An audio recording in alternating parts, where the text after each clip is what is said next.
আসসালামু আলাইকুম। আজকে একটা বিষয় নিয়ে আলোচনা করব, সেটা হলো কিভাবে ফ্যান্টেল কবুতর টিমিং করতে হয়। টিমিং বলতে লেজের যে টিমিংগুলা, যেটা সারি, সারি ভাব।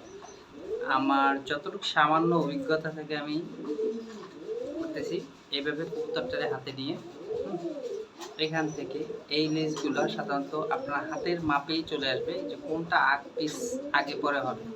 এইভাবে ধরে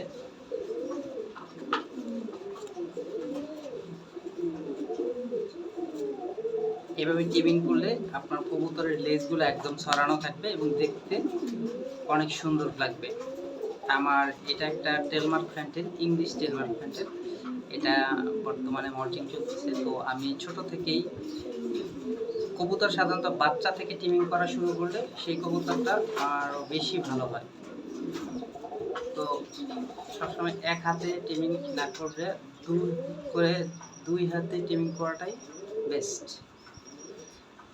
যদিও এত অভিজ্ঞতা নাই, সামান্য অভিজ্ঞতা থেকে জাস্ট এটা শেয়ার করা।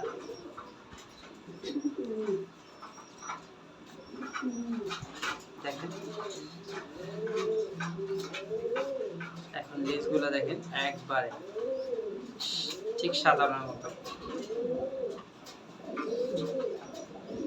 এভাবে সাধারণত একটা কবুতর কয়েকবার টিমিং করলে কবুতরটার শেপ সুন্দর আসে। এটা একটা টেলমার্ক, এটা টেলমার্ক একটা বাচ্চা কবুতর।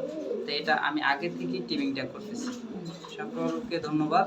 আমার ইউটিউব চ্যানেলে যারা সামান্য কম বেশি যতটুকু অভিজ্ঞতা আছে পরামর্শ পেতে চান, টুকটাক পরামর্শ দিব। যারা নতুন আছেন, যারা দেখবে, তারা সাবস্ক্রাইব যারা না করছেন তারা করবেন। আর পেজে যারা আছেন, ফেসবুক পেজে, তারা ফলো দিয়ে পাশে থাকবেন।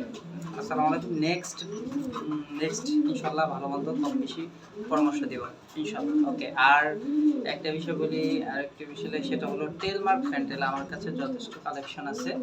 সেটা হলো টেলমার্কের এই যে দেখুন, এদিকে অনেক টেলমার্ক, উপর নিচে সব কিছু মিলে যে টেলমার্কের কালেকশন আছে।